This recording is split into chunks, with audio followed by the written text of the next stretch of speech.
Welcome to CJ TV. ముందుగా ముఖ్యాంశాలు.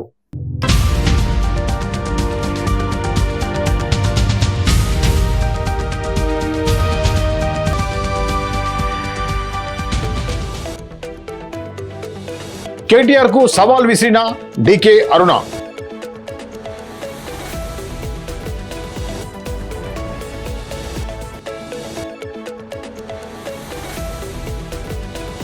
ఆ భూములు హెచ్యువి కాదు అని తేలిపోయింది అన్న చామల కిరణ్ కుమార్ రెడ్డి.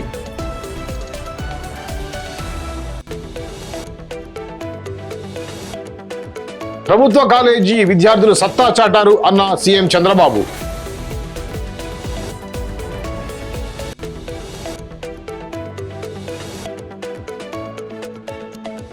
అదంతా తప్పుడు ప్రచారం అన్న బిఆర్ నాయుడు.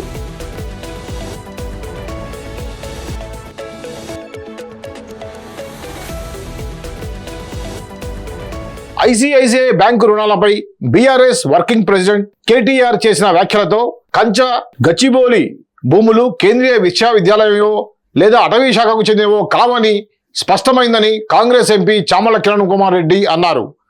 ఆ భూములపై ఐసిఐసిఐ బ్యాంకు రుణం ఇచ్చినట్లు కేటీఆర్ చెప్పడంలో వాస్తవం లేదని పేర్కొన్నారు. టీజీఐఐసి ఫేస్ వాల్యూ చూసి 27 కంపెనీలు బాండ్లు కొనుగోలు చేశాయని తెలిపారు.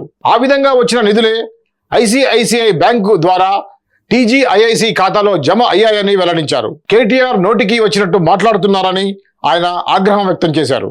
తమ ప్రభుత్వంపై బురద జల్లే ప్రయత్నాలు చేస్తున్నారని విమర్శించారు. పేద ప్రజలు సన్నబియ్యం అన్నం తింటుంటే బీఆర్ఎస్ నాయకులు ఓర్వలేకపోతున్నారని చామల మండిపడ్డారు.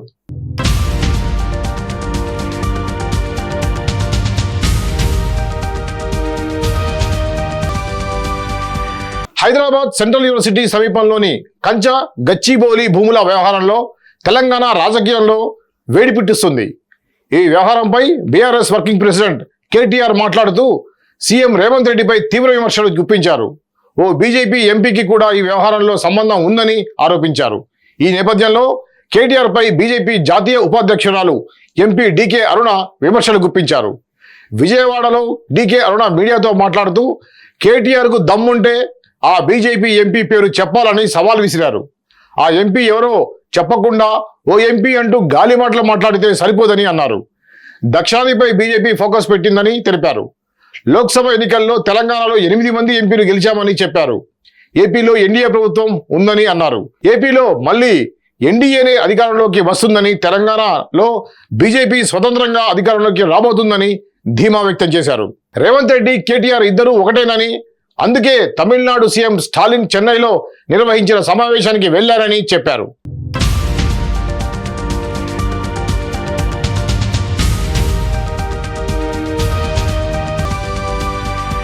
ప్రభుత్వ కాలేజీ విద్యార్థులు సత్తా చాటారు అన్న సీఎం చంద్రబాబు.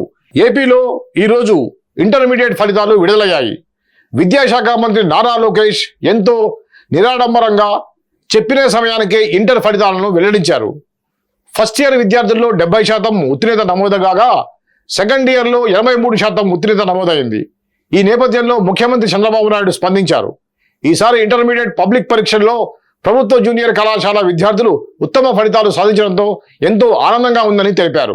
ఇంటర్ ఉత్తీర్ణులైన విద్యార్థులందరికీ హార్దిక శుభాకాంక్షలు తెలుపుతున్నానని వెల్లడించారు. ప్రభుత్వ జూనియర్ కళాశాలల్లో గత 10 ఏళ్లలో ఎన్నడూ లేని విధంగా ఉత్తీర్ణత శాతం పెరిగిందని, ప్రభుత్వ కాలేజీల విద్యార్థులు ఫస్ట్ ఇయర్లో 47%, సెకండ్ ఇయర్లో 69% ఉత్తీర్ణత సాధించారని, గత సంవత్సరంతో పోలిస్తే ఫస్ట్ ఇయర్లో 11%, సెకండ్ ఇయర్లో 9% పెరుగుదల నమోదైందని, ఉచిత పాఠ్య పుస్తకాలు, నోట్బుక్ల పంపిణీ, మధ్యాహ్న భోజన పథకం, కేంద్రీయ మూలంకన పర్యవేక్షణ, నూతన సమయపాలన, 100 రోజుల సక్సెస్ కార్యక్రమం, తరగతుల వారీగా వాట్సాప్ గ్రూపులు, సంరక్షకుల వ్యవస్థ, ఇలా విద్యారంగంలో మేము ప్రవేశపెట్టిన సంస్కరణలు విద్యార్థులకు ఎంతో ఉపయోగపడ్డాయని చంద్రబాబు నాయుడు వివరించారు.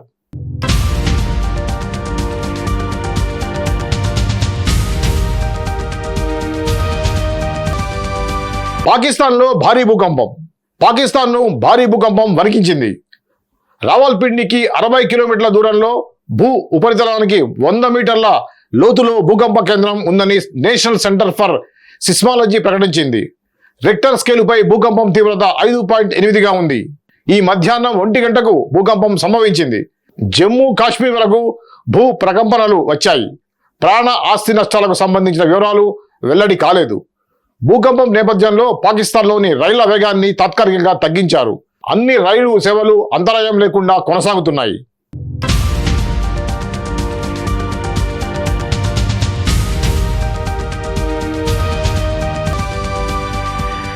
అదంతా తప్పుడు ప్రచారం అన్న బిఆర్ నాయుడు. టీటీడీ ఆధ్వర్యంలోని ఎస్వి గోశాలలో ఆవులు పెద్ద సంఖ్యలో మృతి చెందాయని వైసీపీ నేత భూమన కరుణాకర్ రెడ్డి చేసిన ఆరోపణలను టీటీడీ చైర్మన్ బిఆర్ నాయుడు స్పందించారు. భూమన చెబుతున్న దాంట్లో నిజం లేదని స్పష్టం చేశారు. టీటీడీ మాజీ చైర్మన్ భూమన కరుణాకర్ రెడ్డి అవాస్తవాలు, కల్పిత ఆరోపణలు చేయటం అత్యంత విషాదకరమని పేర్కొన్నారు.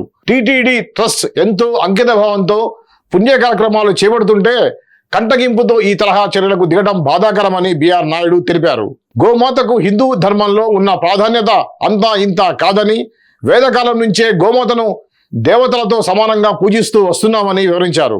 ఒక్క గోవు చనిపోయినా దాని మృతికి సాధారణ ఘటనగా భావించలేమని, కానీ అనారోగ్యాలు, వృద్ధాప్యం, ప్రమాదాల వంటి కారణాలతో గోవులు మృతి చెందితే వాటిని రాజకీయంగా అబద్ధపు ప్రచారంకి వాడుకోవటం అత్యంత అధర్మమని విమర్శించారు.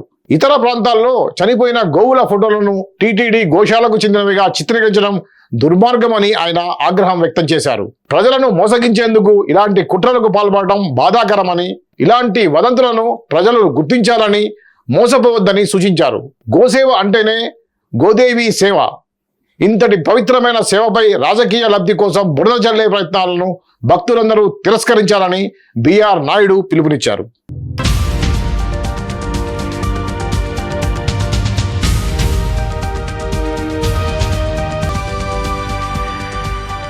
ప్రపంచంలోనే ఎత్తైన బ్రిడ్జ్. గతంలో గంట సమయం పట్టే ప్రయాణం ఇప్పుడు కేవలం 1 నిమిషంలోనే. ఎక్కడో తెలుసా? డ్రాగన్ కంట్రీ చైనా మరో ఇంజనీరింగ్ అద్భుతాన్ని ఆవిష్కరించింది. ప్రపంచంలోనే అత్యంత ఎత్తైన హువాజియాంగ్ గ్రాండ్ కెన్యాన్ బ్రిడ్జిని జూన్లో ప్రారంభించనుంది. గుయిజౌలోని దీపన్ నదిపై 2050 అడుగుల ఎత్తులో ఈ వంతెనను నిర్మించారు. ఈ బ్రిడ్జి నిర్మాణం పూర్తి కావడానికి 3 ఏళ్లు పట్టింది. అలాగే వంతెన నిర్మాణానికి ఏకంగా 216 మిలియన్ల పౌండ్స్ అంటే మన కరెన్సీలో 2200 కోట్లు ఖర్చు అయింది. ఇది ఈఫిల్ టవర్ కంటే 200 మీటర్ల ఎత్తుగా ఉంటుంది. గతంలో గంట సమయం పట్టే ప్రయాణం ఈ భారీ బ్రిడ్జి నిర్మాణం వల్ల 1 నిమిషంలోనే పూర్తవుతుందట. ఈ సూపర్ ప్రాజెక్ట్ చైనా ఇంజనీరింగ్ సామర్థ్యాలను ప్రపంచానికి తెలియడంతో పాటు ప్రపంచ స్థాయి పర్యాటక గమ్యస్థానంగా మారాలని, గుయిజౌ లక్ష్యానికి మరింత ఊతమిస్తుందని చైనా రాజకీయ నేత జాంగ్ షెంగ్లిన్ అన్నారు. ప్రస్తుతం ఈ అద్భుతమైన కట్టడం తాలూకు వీడియో నెట్టింట వైరల్ అవుతోంది. వీడియో చూసిన నెట్జన్లు తమదైన శైలిలో స్పందిస్తున్నారు.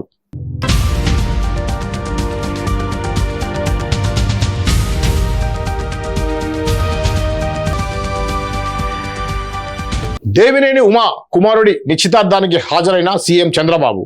టీడీపీ సీనియర్ నేత దేవినేని ఉమా కుమారుడు నిహార్ నర్మదా నిశ్చితార్థ వేడుక ఇవాళ విజయవాడలో ఘనంగా జరిగింది. నగరంలోని ఏ కన్వెన్షన్ సెంటర్లో జరిగిన ఈ కార్యక్రమంలో ముఖ్యమంత్రి చంద్రబాబు నాయుడు హాజరయ్యారు. కాబోయే దంపతులకు ఆయన పుష్పగుచ్చాలు అందించి శుభాకాంక్షలు తెలియజేశారు. అక్షింతలు వేసి ఆశీర్వదించారు. ఈ నిశ్చితార్థ వేడుకకు టీడీపీ నేతలు భారీగా తరలివచ్చారు. ఇది ఈ వార్తల్లోని ముఖ్యాంశాలు. మరో అంశంతో మళ్ళీ కలుద్దాం. అంతవరకు చూస్తూనే ఉండండి CJ టీవీ.